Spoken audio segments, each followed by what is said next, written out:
Le sujet de ce matin s'intitule « Comment reconnaître la volonté de Dieu ?» Comment reconnaître la volonté de Dieu? Et avant que nous puissions commencer à ouvrir la parole de Dieu, j'aimerais que nous puissions prendre un temps dans la prière. J'aimerais que nous puissions nous mettre à genoux et je vais faire une prière.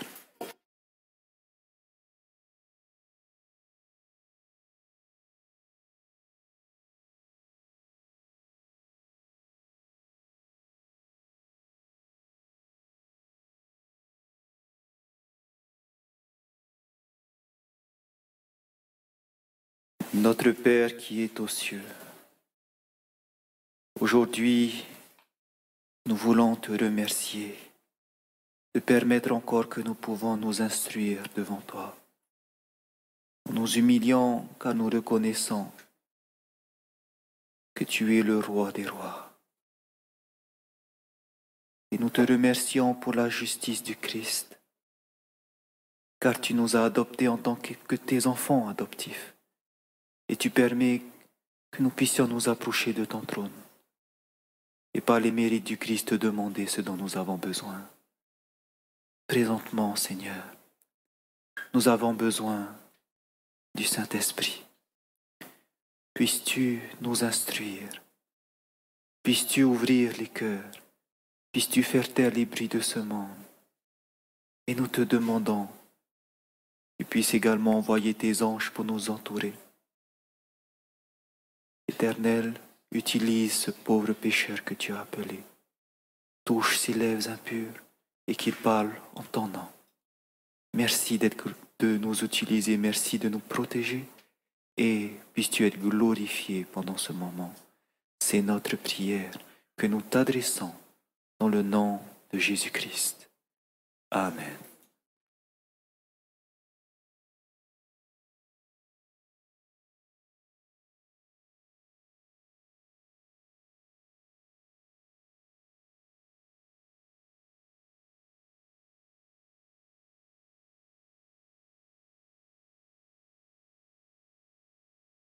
Pour quelqu'un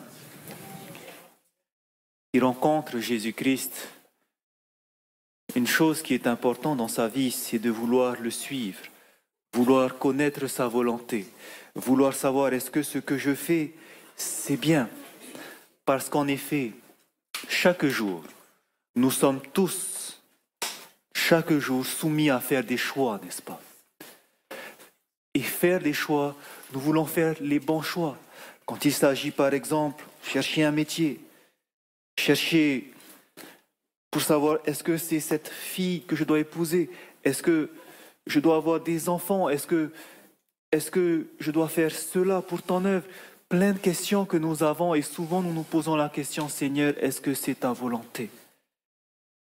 Et malheureusement, il y a des enfants de Dieu qui pour eux, connaître la volonté de Dieu, c'est quand je me sens bien, quand je vois que je sais que, waouh, je suis en paix, je sais que c'est là où Dieu veut que j'aille. Souvent, beaucoup de personnes s'orientent au travers de leurs émotions. Quand ils voient, ils sont contents, c'est que c'est bon, l'esprit est là. Quand ils voient que, oui, c'est fort, ils ressentent une chaleur, c'est ça que je dois faire. Mais est-ce que c'est comme ça que nous devons nous repérer? Est-ce que c'est avec les émotions? Est-ce que c'est avec nos sentiments? J'aimerais que nous puissions lire ce verset dans Jérémie, au chapitre 17. Je vous dis cela car j'ai rencontré beaucoup de jeunes qui viennent me voir et qui me racontent leur histoire. Et pour dire, ils ont prié Dieu et tout d'un coup, ils ont senti un vent venir par derrière, ça les a réchauffés et c'est comme ça qu'ils ont su s'orienter. Oui, mais il faut qu'ils comprennent quelque chose. Nos émotions, ce qu'on ressent ou peut-être des sentiments, qu'est-ce que dit l'Éternel à ce sujet dans Jérémie chapitre 17 et le verset 9. Il est écrit « Le cœur est tortueux par-dessus tout, et il est méchant. Qui peut le connaître ?» Le cœur, c'est ici le siège des émotions. Il s'agit ici du lobe frontal, c'est là où vous pensez, vos émotions sortent d'ici. Votre cœur, vos pensées, vos émotions, c'est tortueux ce que vous ressentez. Telle voix paraît droite à l'homme, mais son issue, c'est la mort. Et qu'est-ce que nous dit Jésus au sujet de ce cœur? Marc chapitre 7. Marc chapitre 7, le verset 21. Il est écrit, car c'est du dedans du cœur des hommes, voici comment est notre cœur, que sortent les mauvaises pensées, les adultères, les impudicités, les meurtres, les vols, les cupidités, les méchancetés, la fraude, le dérèglement, le regard envieux, la calomnie, l'orgueil, la folie. Voici comment est le cœur de l'homme. Est-ce que nous pouvons nous fier à nos émotions alors? À nos sentiments? Non. Il ne faut surtout pas faire cette erreur. Car la conséquence est ceci, Proverbe 14. Ce que nous venons de dire, j'aimerais que nous puissions le lire. Proverbe 14. Nous allons lire le verset 12. Voici ce qui se passe si je suis ces voix, mes pensées, mes émotions. Il est écrit, Proverbe 14, verset 12, que telle voix paraît droite à un homme, mais son issue, c'est la voie de la mort.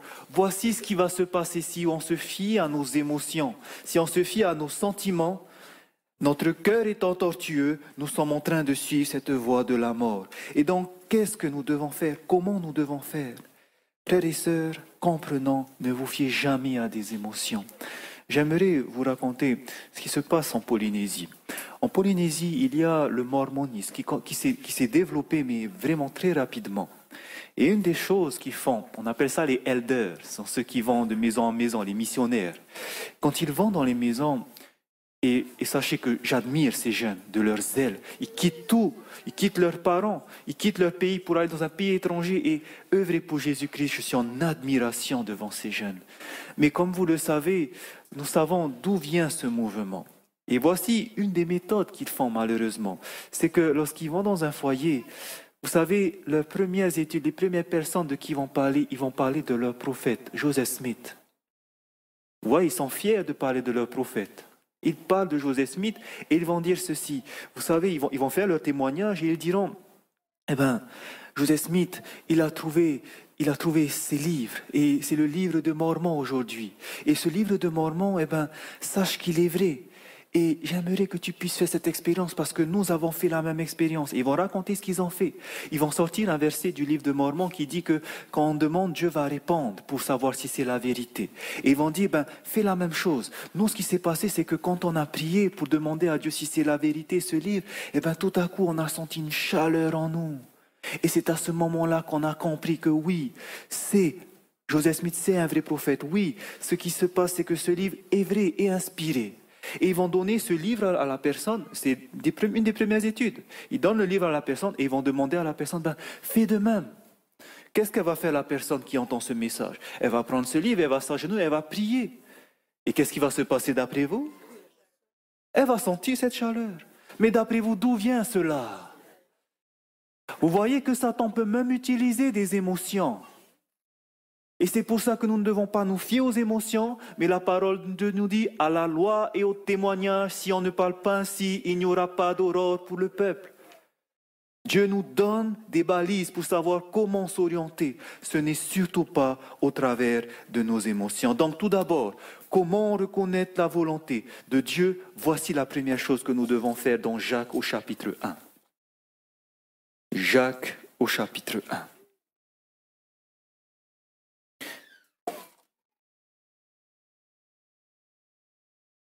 Et nous allons lire le verset 5. Nous avons besoin de connaître sa volonté. Nous avons besoin de savoir qu'est-ce qu'il veut. Voici ce qu'il nous dit dans Jacques chapitre 1, verset 5. Il est écrit, « Si quelqu'un d'entre vous manque de sagesse ». Est-ce que ce n'est pas ce qu'on a besoin quand on veut connaître la volonté de Dieu? Si, c'est ce que nous avons besoin. Et il nous dit, si quelqu'un d'entre vous manque de sagesse, qu'il la demande à Dieu, qui donne à tous simplement et sans reproche, et elle lui sera donnée. La première chose qu'il faut faire, c'est de demander à Dieu. C'est-à-dire, nous allons prier le Seigneur pour demander, Seigneur, montre-moi quelle est ta volonté. Et comme nous allons demander à Dieu pour connaître sa volonté, pour avoir cette sagesse, lorsque nous prions, qu'est-ce qu'il faut s'assurer? Que notre prière soit entendue. Vous vous souvenez? Et Dieu est prêt à entendre nos prières, mais il y a quelque chose qui fait qu'il n'entend pas nos prières. C'est nos péchés. Et nous avons vu que si nous péchons et que nous prions, celui qui détourne l'oreille pour ne pas écouter la loi, sa prière même est une abomination. Si nous vivons dans le péché, si nous transgressons un commandement de Dieu, notre prière est une abomination aux yeux de Dieu. Il ne peut le réaliser. C'est ce que nous avons lu dans Psaume 66, 18 et Proverbe 28, verset 9. Donc, Dieu veut répondre, mais il ne peut pas si nous ne sommes pas dans les conditions. Nous avons vu donc qu'il nous faut nous confesser et Dieu sera prêt à nous pardonner. 1 Jean 1, verset 9. Mais nous avons vu aussi pour qu'il nous pardonne, il faut que nous pardonnons aux hommes. Vous vous souvenez? Matthieu 6, 14. Si nous pardonnons aux hommes, Dieu aussi va nous pardonner nos péchés. Donc il faut que nos relations avec nos frères et sœurs soient bonnes, et il faut que notre relation avec Dieu soit bonne, donc pas de péché. Une fois que je suis dans ces conditions et que je vais demander à Dieu, Seigneur, aide-moi, montre-moi ta volonté, qu'est-ce que Dieu va nous promettre alors? Qu'est-ce qu'il va nous donner? Regardons dans Psaume, au chapitre 32. Psaume, au chapitre 32. Psaume 32. Et pour cela, frères et sœurs, n'oubliez jamais que votre relation doit toujours être claire avec le Seigneur. Il est important. Psaume 32, et nous allons lire le verset 8. Il est écrit, « Je t'instruirai et te montrerai la voie que tu dois suivre. Je te conseillerai, j'aurai le regard sur toi. » Voici une promesse que Dieu nous donne. Si nous lui demandons, que nous avons tout confessé, Dieu nous promet de nous instruire, de nous montrer sa voie. Et regardez combien de fois il va le faire dans Ésaïe 58. Ésaïe 58. Dieu va nous diriger, Dieu va nous guider. Et Ésaïe chapitre 58 va nous dire combien de fois Dieu va le faire.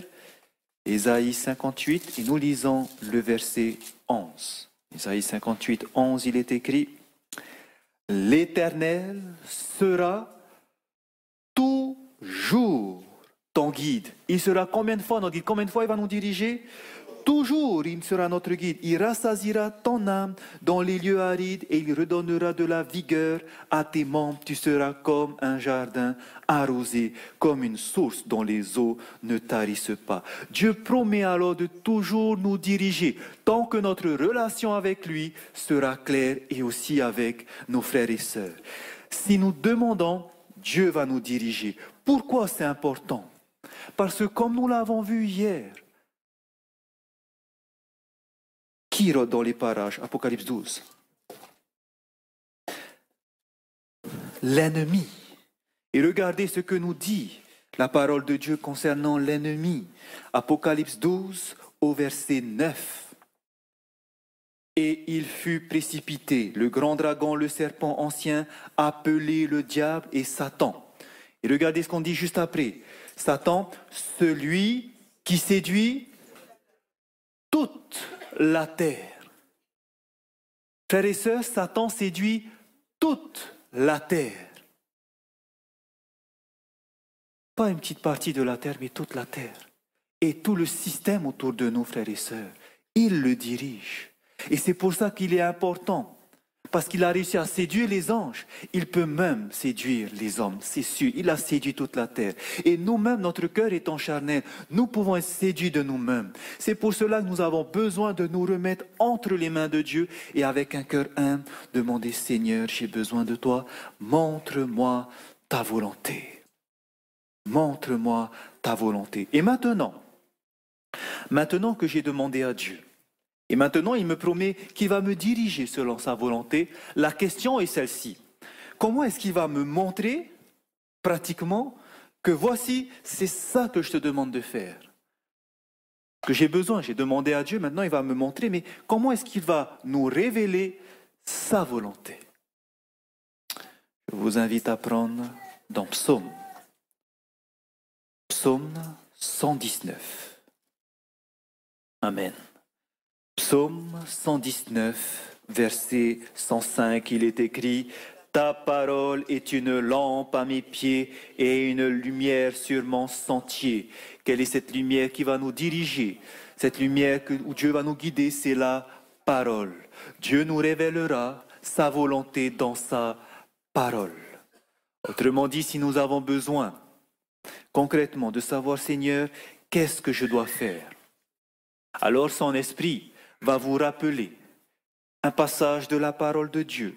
Son esprit va vous rappeler une histoire de la parole qui va vous raconter peut-être une personne qui était dans la même situation que vous. Et vous allez voir cette personne, voici le choix qu'elle a fait et voici où était son issue. Il a suivi cela et voici que Dieu a béni. Donc vous saurez, Dieu va vous montrer, voici ce que tu dois faire. Ou inversement, Dieu vous rappellera une histoire où cette personne n'a pas fait, était dans les mêmes conditions que vous, il a fait ceci, ça n'a pas fonctionné. Donc Dieu nous dit, ne fais pas ceci.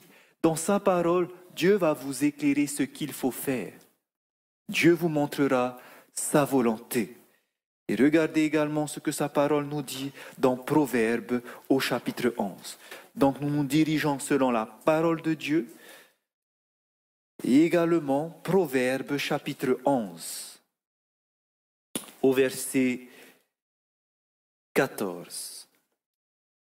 Proverbes chapitre 11 verset 14. Il est écrit « Quand la prudence fait défaut, le peuple tombe, et le salut est dans le grand nombre des conseillers. » Dieu nous dit que le salut est dans le grand nombre des conseillers. Ce qui veut dire que souvent, Dieu pourra nous diriger au travers de conseillers. Je vais préciser c'est quoi un conseiller. Ce n'est pas quelqu'un qui a forcément le doctorat en théologie. Je ne parle pas de ça. Un conseiller, c'est une personne qui est consacrée à Dieu, qui vit la parole de Dieu. Pourquoi? Par exemple, si j'aimerais savoir, Seigneur, qu'est-ce que je dois faire? Je ne sais pas, dans ta parole, j'ai du mal à discerner. Dirigez-vous vers une personne dont vous savez qu'elle est inspirée par l'Esprit de Dieu et qu'elle est humble et qu'elle vit sa parole. Pourquoi? Parce que souvent, quand vous allez lui demander conseil, vous verrez que cette personne d'expérience a vécu la même situation que vous et que Dieu l'avait éclairé sur ce point et qu'il a fait ce qu'il fallait et que Dieu a béni. Il pourra vous conseiller sur la meilleure manière d'agir. Et il vous montrera d'ailleurs la parole de Dieu pour montrer que c'est vrai. Donc c'est ces personnes-là, si vous avez besoin, Dieu nous montre, nous place des conseillers. Dieu nous montre, voici, va voir cette personne, elle va t'aider. Des conseillers inspirés. D'accord? Consacrés. Le salut est dans le grand nombre des conseillers.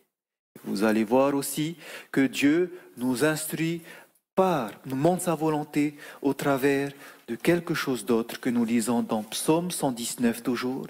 Psaume 119, mais cette fois-ci, c'est le verset 24. Psaume 119, et c'est le verset 24. Voici ce qui est écrit. Tes préceptes font mes délices, ce sont mes conseillers. C'est ce que nous lisons dans la version seconde. Mais lorsque vous prenez le mot hébreu pour le mot précepte, c'est le mot Eda qui signifie témoignage. Dieu nous dit, tes témoignages font mes délices, tes témoignages sont mes conseillers. C'est quoi les témoignages? Quand Dieu dit à la loi et aux témoignages, ce sont les témoignages des prophètes. Les témoignages des prophètes, ce que Dieu dit au travers des prophètes. Et nous savons qu'à la fin des temps, l'Église du reste, il garde les commandements de Dieu et le témoignage de Jésus, qui selon Apocalypse 19, verset 10, est l'esprit de la prophétie. Le témoignage de Jésus, c'est l'esprit de prophétie aujourd'hui en cette fin des temps. Pour comprendre la volonté de Dieu, Dieu nous dit, mes témoignages sont aussi mes conseillers. Il vous révélera ma volonté. Et je loue le Seigneur, car au travers de sa servante, Ellen White, il a permis qu'elle écrive plusieurs lettres. Et dans ces lettres, elle parle des situations de différentes personnes, de frères, de sœurs en Christ, qui malheureusement ont fait des mauvais choix. Et donc elle est en train de conseiller ces personnes. Dans différentes situations, elle donnait les conseils qu'il fallait. Et dans ces lettres, nous pouvons retrouver qu'est-ce que nous devons faire pour telle ou telle situation. Voici vraiment quelque chose de précieux que vous pouvez avoir, les témoignages de Jésus. Ça nous aide. Et vous avez vu comment l'utiliser, vous téléchargez l'application et vous pouvez taper ce que vous recherchez et Dieu vous montrera comment faire. C'est une façon très puissante pour vous diriger. Autre chose, comment encore Dieu nous montre sa volonté? Eh bien, lorsque nous prenons les témoignages, les écrits d'Ellen White, elle nous donnera également autre chose. Elle nous dit ceci dans Testimonies for the Church, volume 5, à la page 512. C'est en anglais. Traduit de l'anglais, voici ce qu'elle nous dit. Il y a 3 façons dont le Seigneur nous révèle sa volonté. Dieu nous révèle sa volonté dans sa parole, les saintes Écritures.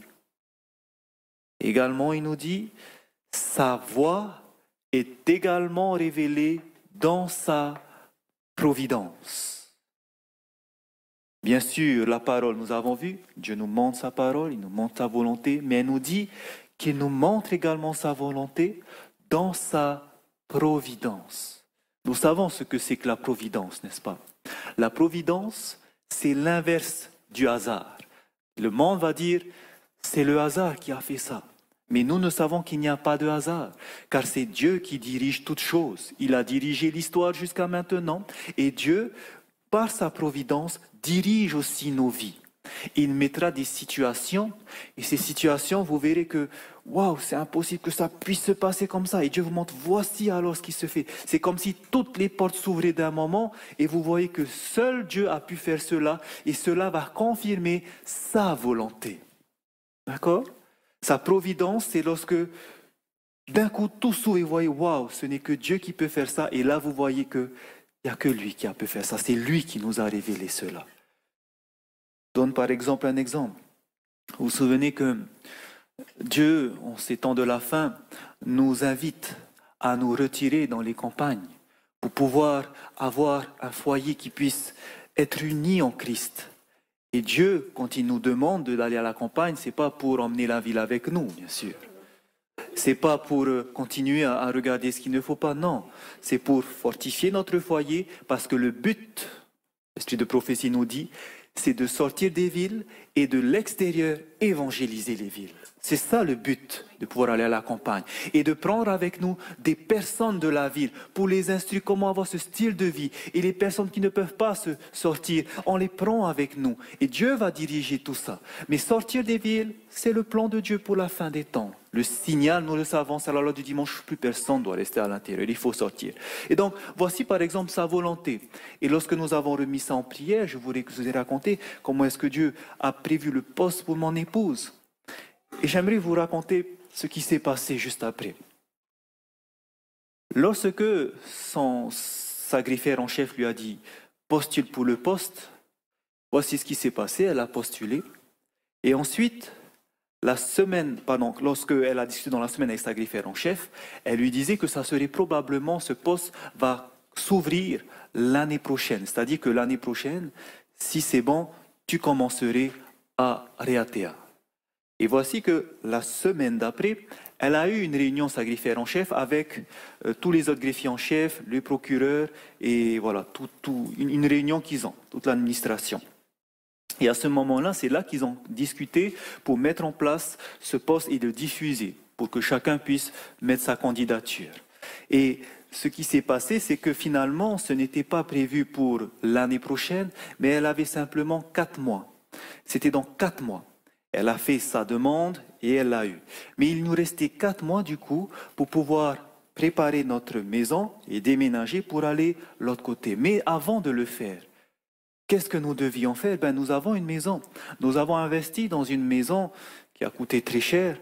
Parce qu'à cette époque, voilà, on n'était pas ancré en Dieu et on avait fait des choix qui malheureusement n'étaient pas les bons choix. Et nous avons construit une belle maison avec sur un grand terrain et nous avons beaucoup à rembourser. Alors, avec mon épouse, lorsqu'elle m'a dit qu'il va nous rester plus que 4 mois, j'ai fait au plus vite la vente de la maison. Donc j'ai contacté une agence immobilière qui est venue et que je lui ai dit, voilà, on a besoin de vendre rapidement la maison. Dans 4 mois, on va devoir être ailleurs. Est-ce que c'est possible? Et elle va me dire, oui, mais dans ce cas-là, il faudra chercher un bon prix. Il faudra vraiment mettre un prix convenable pour que les gens puissent le prendre. J'ai dit, ok, on est prêt à le faire. Et donc elle est venue, elle a pris des photos de la maison et maintenant elle va commencer à le mettre en vente et elle va me dire, écoute, je te recontacte demain pour te donner le prix. Lorsqu'elle est partie, je suis parti regarder dans le dossier pour le remboursement de la maison, les échéances qui nous restaient. Parce que ce que l'Éternel également nous demande, c'est qu'à la fin des temps, nous puissions nous débarrasser de toute dette. Et j'aurais voulu que le prix de vente de la maison puisse être soldé. En tout cas, ce qui me restait à rembourser puisse être soldé. Et alors, une fois qu'elle est partie, je suis parti dans mes dossiers et j'ai regardé maintenant combien est-ce qu'il me fallait pour que, au moins, je puisse solder ce prêt. Et donc, en fouillant, j'ai calculé et voici que ça me faisait 31 50 000 francs. Alors en euros, je n'ai pas fait la conversion, je vous dis simplement en francs pacifiques. Donc 31 50 000 francs. Et voilà on discutait avec ma femme le soir et on disait, voilà chérie, ça serait bien qu'on puisse se vendre à ce prix-là. Je dis, oui, on met ça en prière. Et la femme devait me recontacter demain. Et on avait hâte de savoir la réponse pour voir, est-ce que ça tombe dans la tranche qu'il faut? Et elle me dit, voilà Hérémona, si tu veux vendre vite ta maison, elle m'a envoyé ce mail et elle me dit, si tu as envie de vite vendre ta maison, voici le prix, il faut que tu le vendes à 31 millions. Et j'ai dit, oh, merci Seigneur. Frères et sœurs, je vous dis, on ne pensait pas que ça allait partir à ce prix parce qu'il y avait il y avait des travaux à refaire en dessous. L'escalier n'était pas fini, il n'y avait pas encore la toiture du garage, il y avait plein de travaux et on s'est dit, oh, peut-être ça va faire 29, 30. Et finalement, elle me dit, ça va partir à 31 millions. Et en plus, elle me dit ceci, et prépare-toi, demain, j'ai des clients qui viennent. Et elle va me dire pourquoi. Et quand j'ai vu ça, j'ai dit, waouh! Et elle va me dire ceci, lorsqu'elle nous a quittés, elle avait pris les photos et elle avait pensé à des clients qui cherchaient une maison qu'ils voulaient rénover. Ils avaient un certain budget, 20 millions. Et voici qu'elle s'est dit, elle va quand même envoyer ces personnes parce que ça fait 2 ans qu'elle les envoie visiter des maisons, ça fait 2 ans qu'ils refusent. Et donc du coup, elle connaît bien maintenant ces personnes. Et elle a envoyé les photos à ce couple. Et ce couple lui a répondu, écoute, j'aimerais quand même venir voir la maison parce que dans 2 jours, on va signer un acte. On est tombé sur une maison, 20 millions, et on va la rénover, mais on va quand même passer voir.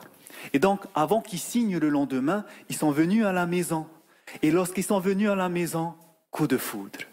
Ça fait 2 ans qu'ils cherchaient, ils viennent à la maison, ils sont prêts à signer un acte de vente pour une autre maison, et voilà qu'ils vont prendre cette maison à 31 millions.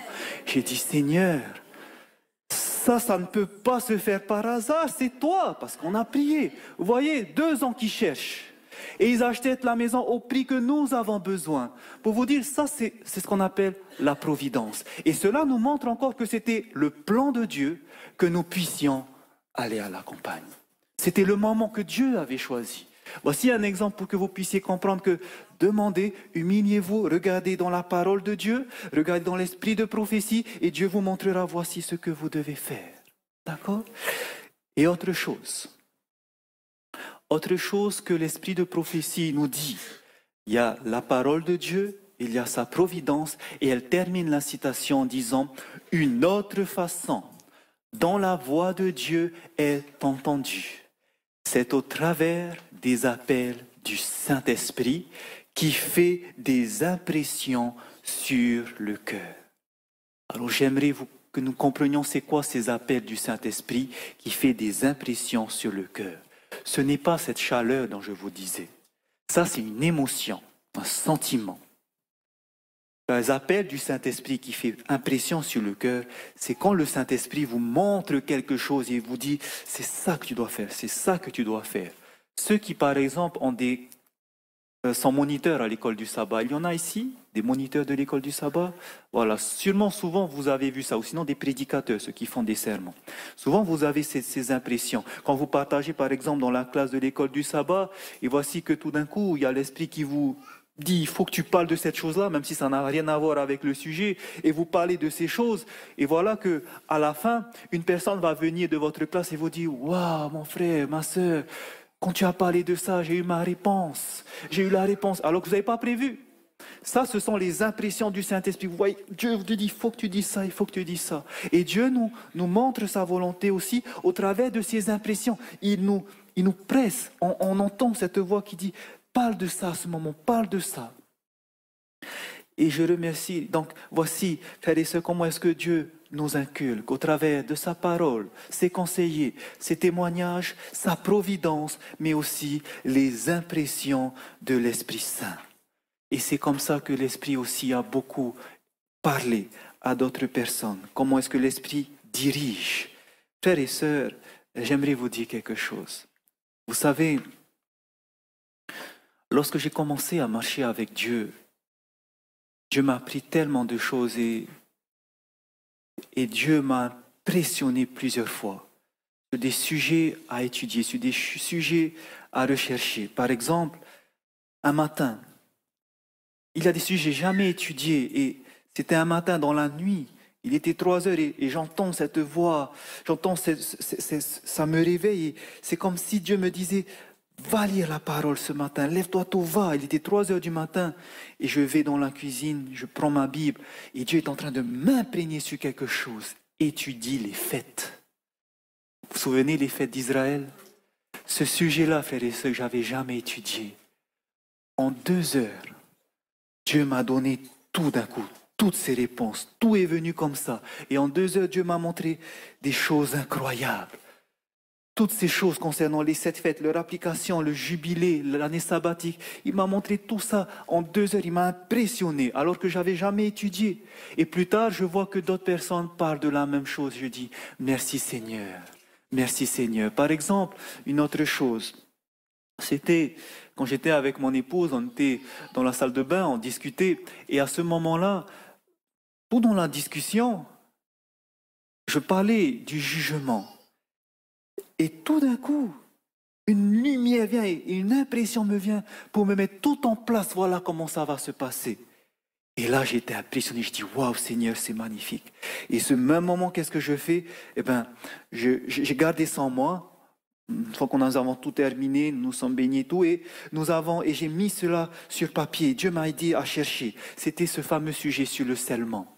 Et Dieu m'a imprégné sur ces choses. Et j'ai vu que les mêmes choses qui m'ont imprégné, plus tard, une autre personne, s'appelle Moses Mason, et Jeremiah Davis, pour ceux qui connaissent, parlent de la même chose. C'est à ce moment-là que je les ai découverts. Je dis, waouh, ce qu'ils prêchent, c'est magnifique.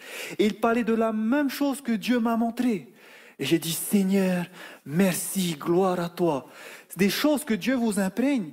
Et vous voyez que plus loin, dans un autre pays, les mêmes personnes parlent du même sujet que Dieu vous a imprégné. Et je vois que c'est vraiment son esprit qui est en train de diriger les choses.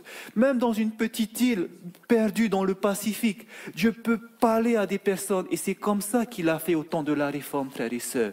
Le message du salut par la grâce, il a donné à Martin Luther. Et d'autres l'ont trouvé, Calvin, Wesley. Ils ne se sont jamais rencontrés et pourtant ils avaient le même message. Et c'est comme ça que Dieu va prévenir les enfants à la fin des temps. Malgré que ces enfants sont en train de dormir, malgré qu'ils ne reçoivent pas la nourriture qu'il faut, mais Dieu est en train de susciter des personnes dans le monde pour pouvoir sauver son peuple et les préparer. C'est pour ça que je loue le Seigneur. Je loue le Seigneur pour ce qu'il fait. Je loue le Seigneur, je lui rends gloire. Voici comment l'Esprit nous dirige, comment le Seigneur va nous montrer sa volonté. Et utilisez-le chaque jour. Et vous voulez connaître la volonté de Dieu, Regardez dans la parole, priez le Seigneur. Seigneur, montre-moi ta volonté. Souvent, il va vous emmener dans la parole. Vous allez commencer à faire des recherches dans l'esprit de prophétie. Il vous montrera. Lorsque vous allez rencontrer quelqu'un, il va vous confirmer ce que vous voulez faire. Il va vous montrer par sa providence que c'est cela et les impressions de l'Esprit Saint. Donc voici comment Dieu nous dirige, nous révèle sa volonté. Et maintenant, j'aimerais également vous laisser cette dernière chose, qui est quelque chose de pratique pour moi. Parce que maintenant que nous voulons faire sa volonté, il est important aussi qu'on puisse chaque jour, pas seulement faire sa volonté, mais aussi être dirigé en tout temps par l'Esprit Saint. Et cela, frères et sœurs, on peut savoir qu'on est dirigé par le Saint-Esprit. Et c'est ce que j'aimerais vous apprendre, parce que c'est la volonté de chacun, n'est-ce pas? Marcher par l'Esprit. Et comment est-ce que nous pouvons savoir que nous marchons par l'Esprit et que ce n'est pas la chair qui nous dirige? Comment savoir si je suis dirigé par le Saint-Esprit? Premièrement, regardez dans Actes au chapitre 5. Comment savoir que le Seigneur me dirige par son Esprit Saint? Actes au chapitre 5, le verset 32. Actes chapitre 5, le verset 32. Voici ce qui est écrit. Nous sommes témoins de ces choses, de même que le Saint-Esprit que Dieu a donné à ceux qui lui obéissent. Si j'obéis à Dieu, je sais que Dieu me donnera le Saint-Esprit et qu'il me dirigera. Autrement dit, frères et sœurs, si aujourd'hui vous ne l'obéissez pas, si vous avez péché, que ce péché est en train de mettre une séparation entre vous et Dieu, si aujourd'hui vous avez de la rancœur, que vous n'avez pas pardonné à Dieu, que vos péchés ne sont pas pardonnés, est-ce que le Saint-Esprit peut vous être donné? Vous marchez là par la chair, parce que l'orgueil, la rancune, ce n'est pas un fruit de l'esprit. Ça vient de la chair. Donc quand vous avez ça en vous, sachez maintenant que vous ne marchez pas par le Saint-Esprit. Et c'est pour cela que nous vous avions répété qu'il nous faut en tout temps s'humilier pour demander à Dieu, Seigneur, aide-moi à avoir un cœur humble pour pouvoir aller voir mon frère, pour que nous réconcilions. Aide-moi à confesser mes péchés, à abandonner cela. C'est la première chose. Premièrement, il faut que vous sachiez que vous êtes en bonne relation avec Dieu, pas de péché. Parce que à ce moment-là, le Saint-Esprit vous serait donné. Et le Saint-Esprit, comme je vous disais, ce n'est pas une émotion, mais sachez simplement que ce que Dieu dit, il le fait. Donc le Saint-Esprit est sur vous quand vous êtes clean avec tout le monde et avec Dieu. Je peux maintenant marcher par l'Esprit. Et il y a aussi un test qui vous montrera si vous êtes toujours sur ce chemin selon le Saint-Esprit. Pourquoi? Quand le Saint-Esprit vous dirige, qu'est-ce qu'il va faire en vous? Qu'est-ce qu'il va produire en vous? Le vouloir et le faire, mais aussi il va produire en vous ce qu'on appelle le fruit de l'Esprit. Quand vous marchez par le Saint-Esprit produira en vous le fruit de l'Esprit. Alors allons dans Galates chapitre 5. Et c'est comme ça que vous saurez si vous marchez selon l'Esprit. Parce que frères et sœurs, j'aimerais en tout temps marcher par l'Esprit. Et vous? Que vous n'aimeriez pas que le Saint-Esprit, vous savez que là, quand vous faites ces choses, ce n'est pas l'Esprit de Dieu. C'est vraiment une belle chose de savoir en tout temps que je marche par l'Esprit Saint. Alors voici un test que vous pouvez faire tous les jours. Galates chapitre 5 au verset 22, il est écrit. Galates 5 verset 22, mais le fruit de l'Esprit, c'est l'amour, la joie, la paix, la patience, la bonté, la bénignité, la fidélité, la douceur, la tempérance. La loi n'est pas contre ces choses. Autrement dit, vous savez que vous êtes dirigé par l'Esprit lorsque vous faites de ces choses.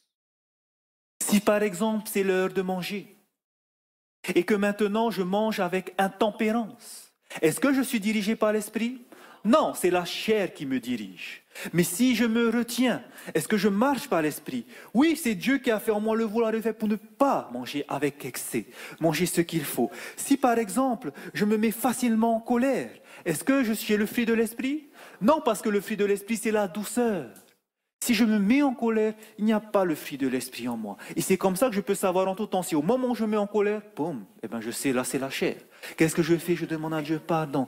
Aide-moi à porter ce fruit. Et quand vous voyez par exemple que voici que la situation est tout faite pour vous mettre en colère et que finalement vous restez calme, c'est qui fait ça en vous? Et là vous savez que vous êtes dirigé par son esprit. Quand par exemple il y a quelqu'un qui dit des méchancetés sur vous, quelqu'un qui va parler derrière votre dos. Si à ce moment-là, vous avez la haine contre cette personne, est-ce qu'à ce moment-là, vous marchez par l'esprit? Non, parce que le fruit de l'esprit, c'est l'amour, n'est-ce pas? L'amour agapé même pour mes ennemis. Donc si cette personne me dit du mal, et qu'à ce moment-là, ben, je dis, Seigneur, pardonne-lui, c'est pas ce qu'il fait. Il continue comme ça, il va à sa perdition. Si vous avez ce réflexe, si vous avez toujours cet amour malgré que ces personnes vous font du mal, ça vous montre que vous êtes dirigé par l'Esprit. D'accord? Donc, en tout temps, vous pouvez savoir si vous êtes dirigé par l'Esprit. Si vous voyez une jolie femme passer et que là, vous commencez à avoir des pensées adultères, est-ce que vous êtes dirigé par l'Esprit? Non. Mais si à ce moment-là, et on apprendra comment le faire, vous arrivez à ne plus penser à ces choses-là, alors qu'avant, vous avez l'habitude. Si vous ne pensez même pas à de moindres pensées obscènes, qui vous dirige à ce moment-là? L'Esprit. Donc lorsque vous portez ces fruits, vous savez que le Saint-Esprit vous dirige. C'est cela, marcher par le Saint-Esprit. Et en tout temps, vous pouvez savoir et recadrer les choses. Quand est-ce que le Saint-Esprit vous dirige? Quand est-ce que vous ne marchez pas par l'Esprit Saint? Et comme nous voulons marcher par l'Esprit, du moindre moment où on s'écarte, on demande, Seigneur, pardonne-moi, aide-moi à corriger mon caractère. Aide-moi à le faire. Et vous allez apprendre ce soir un des moyens pour le faire. Pour que vous puissiez toujours rester sur ce chemin. Pour que l'Esprit Saint vous dirige en tout temps. Et c'est ce que le Saint-Esprit aimerait pour chacun de nous, n'est-ce pas? C'est ce que Dieu voudrait pour ses enfants.